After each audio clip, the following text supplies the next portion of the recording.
The fluorescent lights of the parking garage buzzed and flashed. That dull electric hum you acclimate to after all those late nights. It was a Thursday, September 22nd, 2016. One of those evenings when summer clings to California, but the presence of fall is signaled by the ocean breeze. Meredith Fontaine, age 28, senior account manager at Coastal Digital Marketing on Ocean Boulevard, secured her office door at exactly 6:47 p.m. Security cameras later confirmed it to the second. She was wearing her usual end-of-day uniform, navy blazer over cream-colored blouse, dark wash jeans, and her trusty flats, the ones she stomped into after grueling client sessions. Her auburn hair was pulled back into a ponytail that bounced out behind her as she hurried down the hall, leather totes slung over her shoulder. Unaware that these would be her last few minutes on tape. The office building was one of those trendy, refurbished warehouses, all exposed brick and industrial charm, 3 blocks from the marina. Everyone else had split by 5:30. Meredith stayed every Thursday, finishing reports, answering East Coast emails, tying up loose ends that other people had begun and hadn't completed. It was part of her routine. And in a city of 500,000, routines only get registered when they're broken. Her silver Honda Accord took its regular spot, level 2. Space B47. She'd left it there every workday for 3 years. Video recorded her coming up from the stairwell at 6:47 and 12 seconds, looking down at her phone, reading messages, and then out of camera view to her vehicle. 20 seconds. That was the missing window. 20 seconds of missing video that would haunt investigators for decades. The second camera, which was located by the exit ramp, never captured her vehicle's departure. Meredith Fontaine was never heard from again. When she failed to respond to texts that evening, her boyfriend, Nathan Ferreira, figured that she'd gone to bed early. She'd had a headache, fatigue that morning, said she felt off. Nathan, a night shift nurse in the at Long Beach Memorial, didn't return home until 3 a.m. They lived in separate homes, but spent their weekends together. He sent her his standard good night, see you Friday. But Friday morning, things weren't right. When he arrived at her apartment with coffee and bagels, she was nowhere to be found. The spare key hidden under the tiny succulent plant by the entrance remained untouched. In her apartment, everything was in order. Dishes stacked high in the sink, bed made, and work clothes laid out for Friday. Her phone going right to voicemail, no answer at her office. No message from friends or relatives. By noon that nagging worrying had escalated to panic. Nathan went down to the Long Beach Police Department on West Broadway and filed a missing person report. The desk sergeant, Sergeant Diaz, handled it with cool professionalism. She'd seen this before. Adults just take off, she said to him. Maybe Meredith had needed some time away. Maybe a crisis in the family. Let it sit for 24 hours. But Nathan's voice broke when he spoke up and said, "She never goes missing." That's when Diaz called in. To Detective Aaron Doyle. Doyle had been missing persons for 11 years, long enough to recognize when things weren't right before the paperwork even had time to print. The way Nathan described Meredith's routines, the shaking of his hands holding her photo, Doyle's instincts shrieked it wasn't voluntary. He was 43, graying at the temples, divorced, one of the few remaining detectives who trusted gut over data. That Friday afternoon, he and his partner, Detective Lisa Gordon, rode to Coastal Digital Marketing. By day, the parking garage looked harmless, concrete and automobiles. But Meredith's Honda sat just where she'd left it, untouched, dust already piling up on the hood.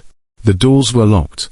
They might catch sight of her brown leather purse on the passenger side, half open, wallet, shades, paperback book readable in the interior. Her phone was in the cup holder. Keys dangled from the ignition. Everything she needed to get out. Still in working order. When they opened the car, the air had a hint of sweetness of vanilla, air freshener and regularity. No fight. No sign of struggle. Only emptiness. Her gym bag in the trunk. Her computer in the back seat, all intact. Someone doesn't just walk away from locked cars with their whole life inside. The detectives reviewed the security footage, frame by frame, second by second. 6 hours 47 minutes and 12 seconds, she exits the stairwell. 6 hours 47 minutes and 19 seconds, glances at her phone. 6 hours 47 minutes and 24 seconds, vanishes from view. That was all. After that, nothing. The exit security camera recorded all the cars exiting between 6:30 and 8 o'clock. Hers was not one of them. Night security guard, Marcus Thompson, 60, retired postal clerk, recalls her car on his 7:15 patrol. Didn't give it a second thought. The garage was not gated. Anyone could come and go. There were few cars left after 7. And then, nothing. By Saturday morning, Patricia Lamont, Meredith's mom, had driven all the way up from Sacramento, her eyes red with road travel and tears. Her little sister Carolyn flew in from San Diego that afternoon. At Doyle's messy office, they sat and listened as he explained what little they knew. And that was essentially nothing. No mental illness, no many issues, no one she hurt. She loved her job, loved Nathan. Had Thanksgiving arrangements. Patricia trailed the edges of Meredith's photograph, whispering her name. Nathan gave up 4 hours to an interview, voluntarily. Handed over his schedule, phone records, it all. He'd been at the hospital until 10:43 p.m. Thursday. Checked out at 3:18 a.m. His alibi was rock solid. And yet, the question lingered in every room, every recycled second of tape, every restless night that followed. 12 witnesses, hours of tape, patient records. Nathan's alibi was tight, and his grief, unambiguously real. By Sunday morning, the search had begun. Meredith's closest friend, Riley Walsh, rallied volunteers on Facebook. Over half a dozen volunteers had gathered at Bixby Park in a matter of hours, shiny orange vests glinting in the California sun.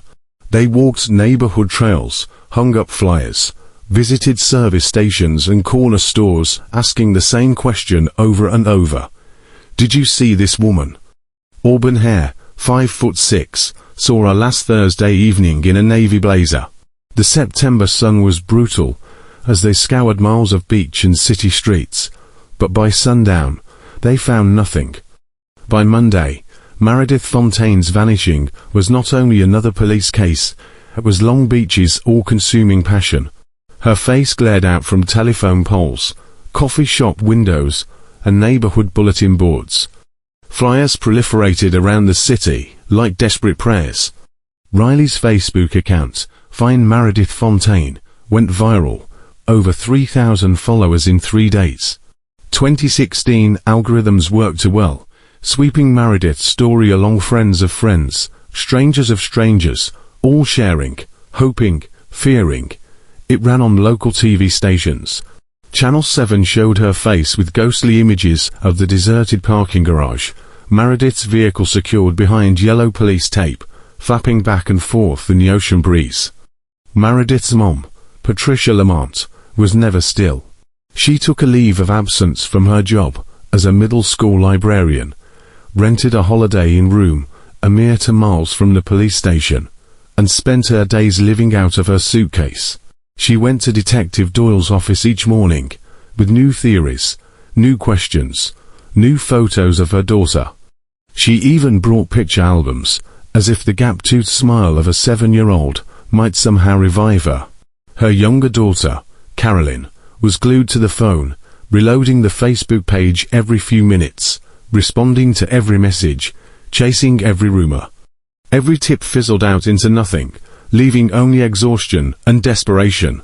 Wednesday, the 28th of September, 6 days after Meredith vanished, the town turned out for a vigil, Bluff Park overlooking the Pacific. Nearly 200 stood in silence as the sun dipped below the horizon, painting the sky orange and pink. Hues too beautiful, for such a nightmarish evening. Paper cups held candles that danced in the gales of wind off the ocean, but couldn't be extinguished. Riley started, trembling. She told of her best friend, the one who showed up at 2 a.m. when Riley's dad died, who never missed a birthday, who always made those around her laugh. Nathan then moved forward, standing beside Patricia, his arm across her shoulders. They silently cried together as workers for Coastal Digital Marketing started to gather in front, holding signs that read "Bring Meredith home." Her boss, Gerald Schmidt, pale and nervous under the lights of the television cameras, placed a $5,000 reward for her safe return. When Patricia finally spoke up, the crowd fell silent. Her hands shook so violently that Carolyn had to support her. She spoke of Meredith's childhood, her wonder, her multitude of questions, her eagerness to learn everything. She spoke of Meredith's dreams, traveling to Italy, learning to paint, maybe having her own marketing firm one day. Her words became stronger as she spoke, fueled by sheer motherly determination. And then she turned to the news cameras and said, "Whoever has my daughter, wherever she is, please, bring her home. We won't ever give up. We'll never give up." The words hung in the salt air like a vow. Detective Aaron Doyle hovered at the edge of the crowd. He hadn't come to pray, he'd come to watch. He knew something many others did not. Sometimes the guilty person appears at the vigil. They crave the pain, the chaos, the legitimacy of what they have done. His partner, Detective Lisa Gordon, was beside him, camera in hand. She quietly took pictures of the crowd's individuals, hoping subsequently to match them against interview rosters, crime records, and sex offender listings.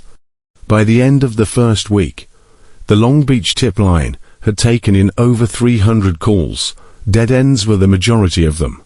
A caller said he had seen Meredith at a Riverside gas station. A second caller took an oath. She had seen her at a Santa Monica bus stop. Each lead had to be pursued, each house siphoned into a void. Some of the callers accused Nathan, despite his airtight alibi. Others accused co-workers, ex-boyfriends, even strangers who had given Meredith the evil eye in the past. Rumors spread faster than facts ever could. And then, 10 days later, the forensics report was returned, and it infuriated. No fingerprints other than Meredith's or Nathan's. No indication of broken entry, no blood. No indication of anyone besides Meredith and Nathan. Her iPhone was sent to digital forensics, where Detective Kevin Martinez worked in a sealed laboratory. He activated it inside a Faraday bag, bypassed the lock, and began the lengthy procedure of examining all the bytes of her life on the internet. Her last text was at 6:38 p.m., 9 minutes before she was recorded on video by her security camera. It read, "Almost done here. Tired. Love you." Her call log was uninspiring. Her emails, just business as usual. Her browsing history showed recipes, movie times, and weather forecasts. Nothing out of the ordinary, nothing secret. Martinez spent 40 hours dissecting that phone. He found no hidden accounts, no dating sites, no mysterious messages.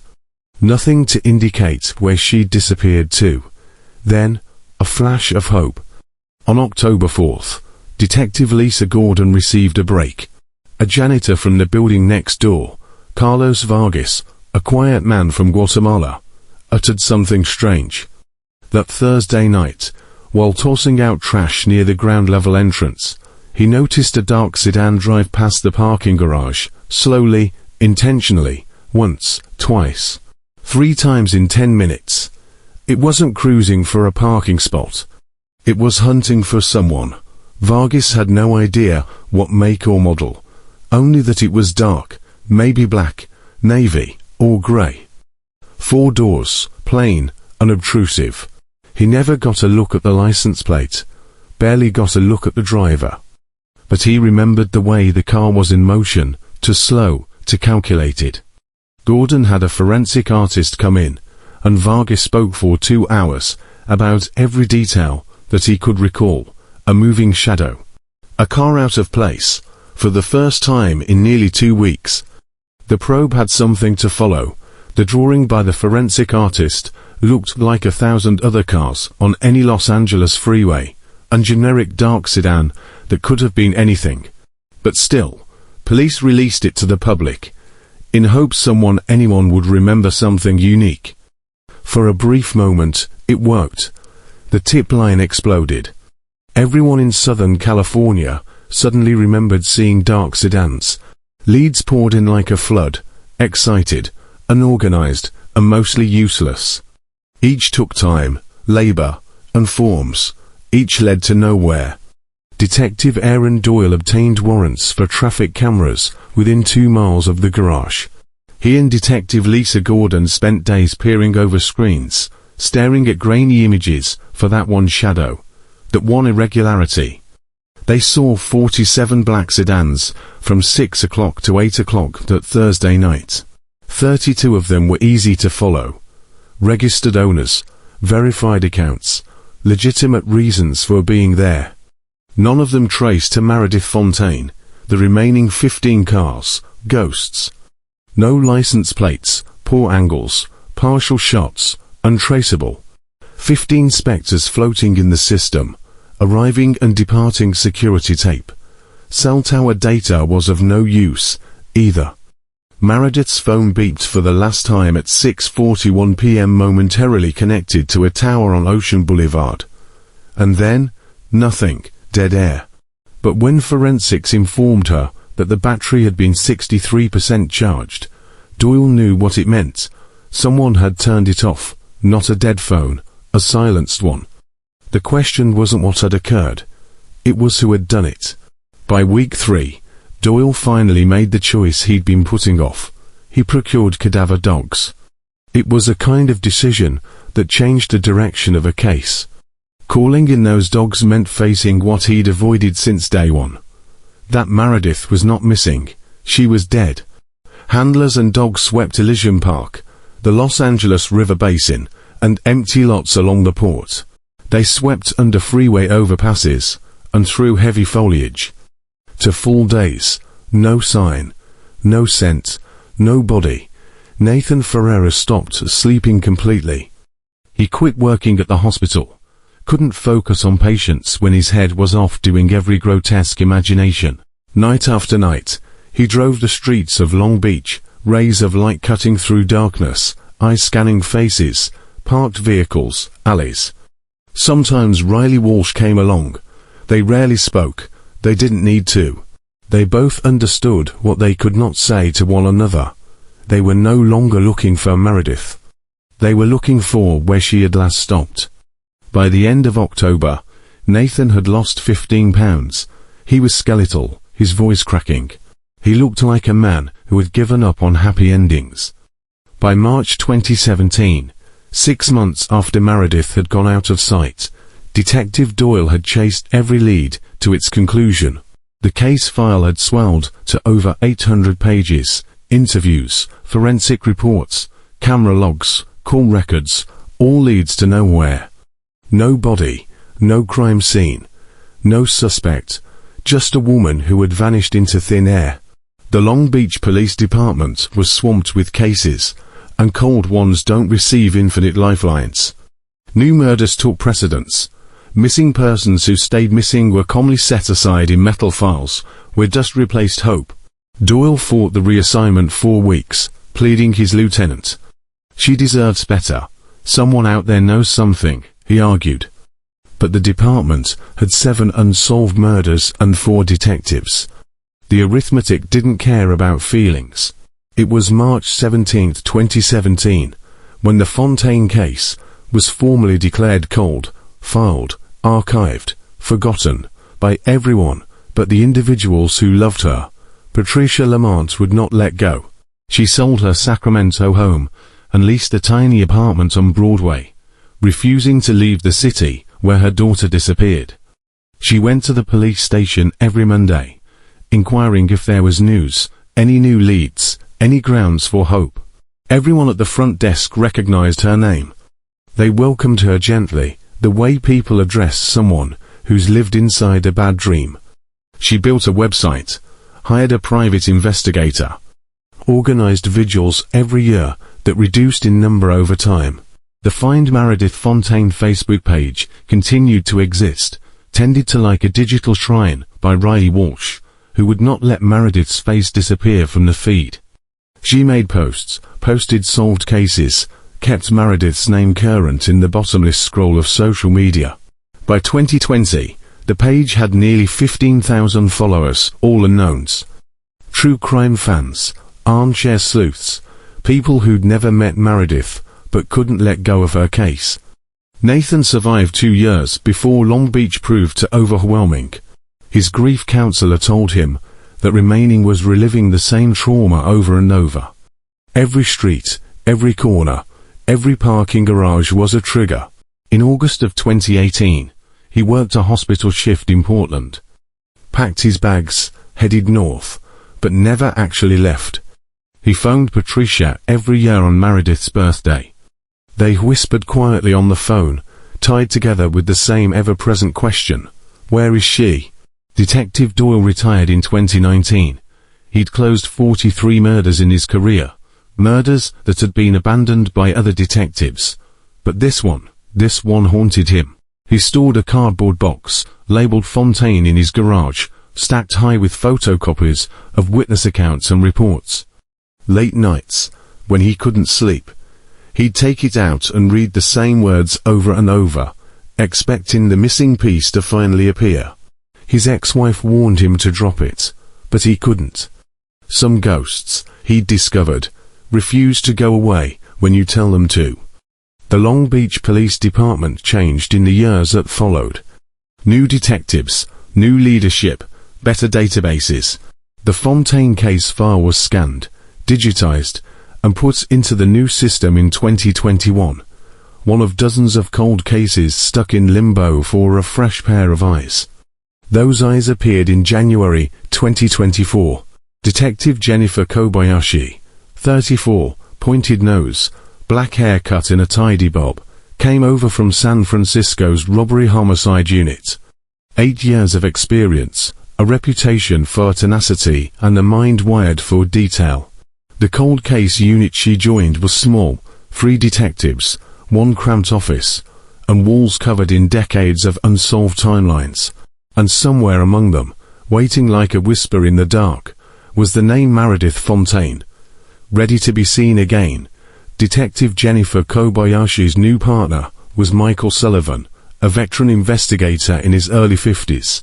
He'd forgotten decades of working on cold cases, developing the patient, painstaking personality needed to sort through old evidence, looking for details that others overlooked.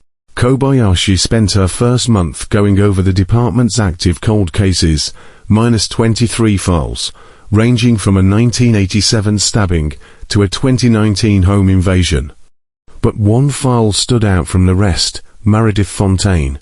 During routine review of unsolved missing persons, something about this case nagged at her. The completeness of the file, the care with which Doyle had toiled, and yet the complete absence of closure. It gave her an insatiable itch in her head. She could not get rid of it. She copied down the whole digital file, spending 3 days reading every page. She ran the old surveillance videos repeatedly, pored over forensic analysis reports, piecing together a puzzle that had yielded nothing 8 years before. What struck her initially was the extent to which things had evolved from 2016. Back then, the department had meager forensic gear, old machines, scattered databases, and rudimentary surveillance cameras. DNA tests took a while, and were expensive. Digital forensics was still a specialty. Facial recognition softwares existed, but were unreliable. In 2024 now, technology offered tools that 10 years before would have been science fiction. Kobayashi proposed a daring course of action to Sullivan: reopen each piece of physical evidence for modern forensic analysis. The car, the phone, the smallest strands of fiber, preserved in climate-controlled conditions in the evidence vault, could be examined for many more subtleties. Sullivan didn't believe it could work, but he trusted her skills. They put together a detailed proposal together, with rationale for the cost in terms of statewide cold case clearance rates. By February, the request had been approved by Lieutenant Marcus Robinson, a no-nonsense administrator who understood that solving a high-dollar cold case wasn't just about justice, it was about accountability, closure, and public trust. By April, the evidence was being sent to the Orange County Crime Lab. Forensic experts, with technology unavailable in 2016, began meticulously reworking each piece. The Honda Accord had already been analyzed, but Kobayashi requested it once more. Covered in a tarp, the car had been frozen in time. New luminol tests found nothing unusual, but advanced chemical reagents and alternate light sources did pick up something that had been missed previously, a man-made thread wedged in the driver's side door seal. It was synthetic, not from anything Meredith was wearing or anything else in the car.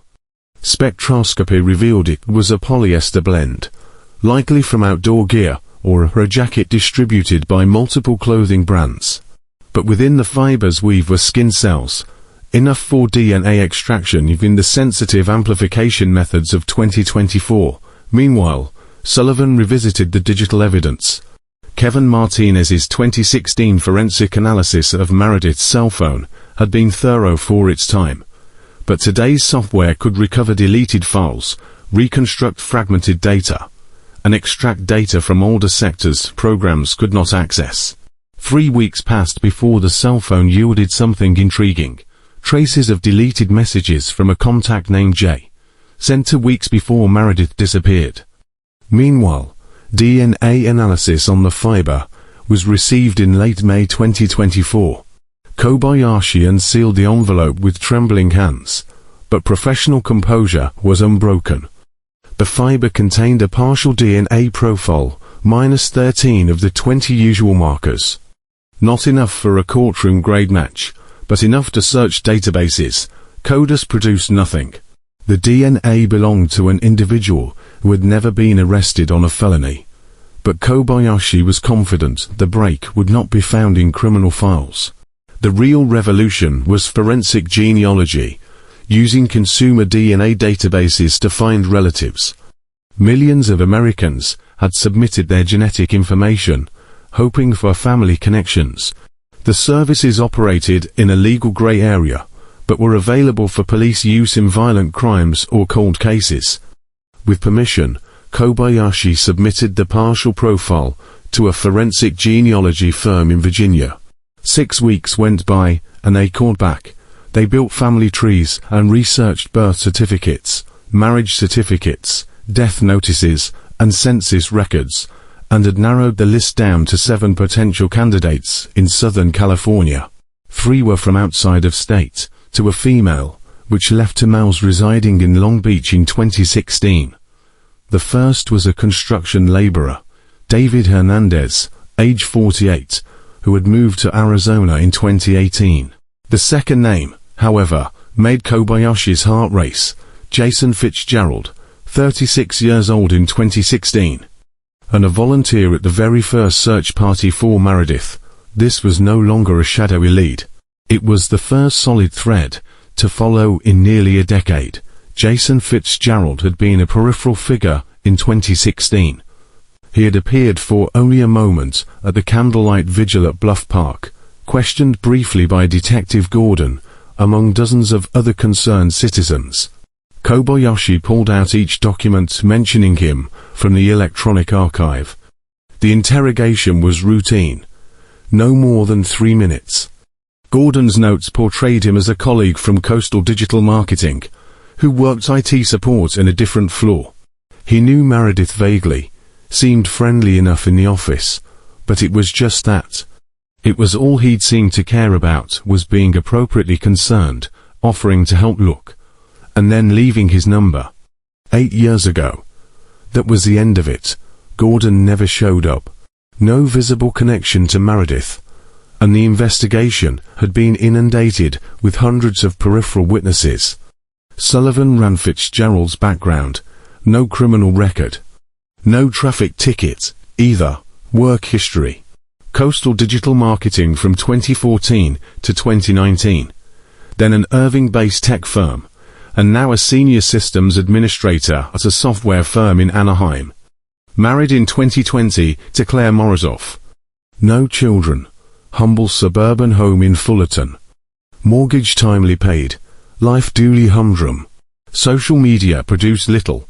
A private Facebook page, with the occasional vacation photos and birthday greetings.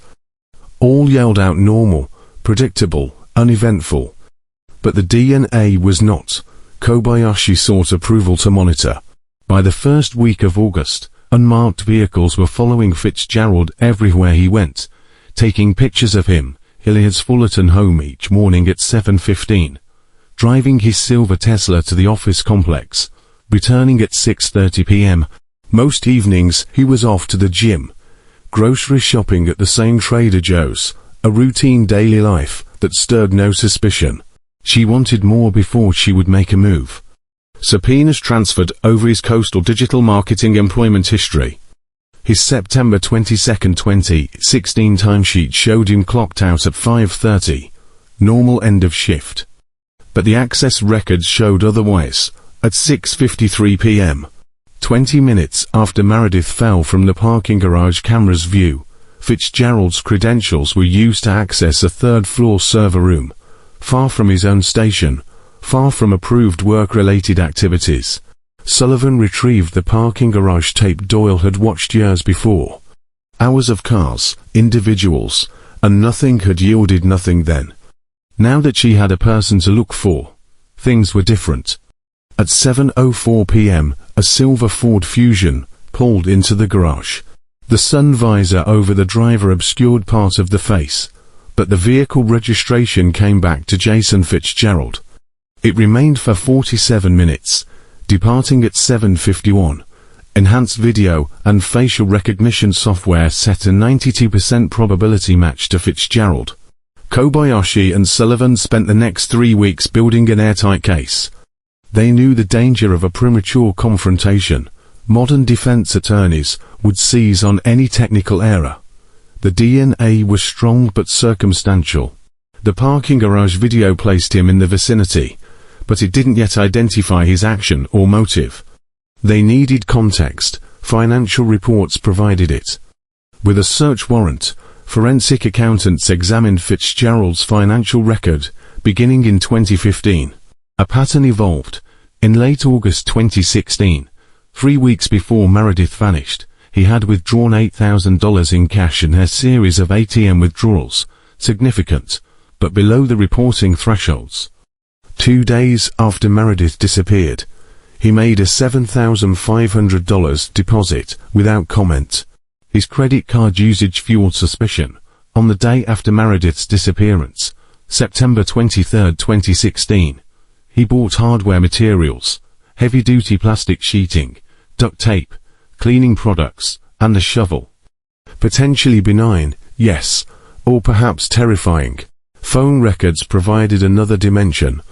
His phone in 2016 had been replaced through the years, but carrier archives retained metadata. Call records showed 4 brief calls to Meredith's office line the week she vanished, fewer than 30 seconds each. Likely hang-ups or missed calls. 3 internal emails described technical issues, fixing her computer, helping, small talk disguising itself as technical assistance. Old co-workers recalled him differently through aggressive follow-up interviews. Riley Walsh, who is now 36, first met them at a coffee shop in Belmont Shore. 8 years of tending a Facebook memorial had etched lines around her eyes, a strength with no force. She remembered Fitzgerald vaguely, the IT specialist, pleasant, perhaps a bit too eager, always eager to help. Then something else came back to her. 2 months before Meredith went missing, she told her that she didn't feel comfortable around him. He lingered after he'd fixed small issues, too much small talk, staring that was almost more than professional. Sandra Esposito, another co-worker, testified in his favor. He questioned her friendship with Nathan. He inquired whether she dated co-workers outside the office. Had she been satisfied with the companions? Forced, intrusive, all-consuming interest masked as friendliness. Nobody reported it to HR, nothing ever officially crossed the line. Just a nagging, developing sense of obsession. Personnel files produced the deepest clue so far. Ashley Torres, a female worker, complained in March 2015. Fitzgerald had got her address from company records, sent personal messages, and showed up at a restaurant where she went with friends. HR sent out a warning and required sexual harassment classes. Torres ultimately quit the company. Years later, Sullivan located her in Seattle. She was a married graphic designer with 2 children and consented to a video interview. Ashley characterized Fitzgerald as obsessive, reading small courtesy gestures as major, escalating attention from subtle to intrusive. He had become chilly from friendly, measuring her up at the office, so every moment felt observed. The warning had officially ended the act, but the cycle of fixation was already established, and now it ominously fell into place along the timeline of Meredith Fontaine's vanishing. This was not circumstantial. It was a cycle of mounting fixation, planning, and proximity to opportunity and the scene of disappearance. Detective Kobayashi knew that the break was finally in sight.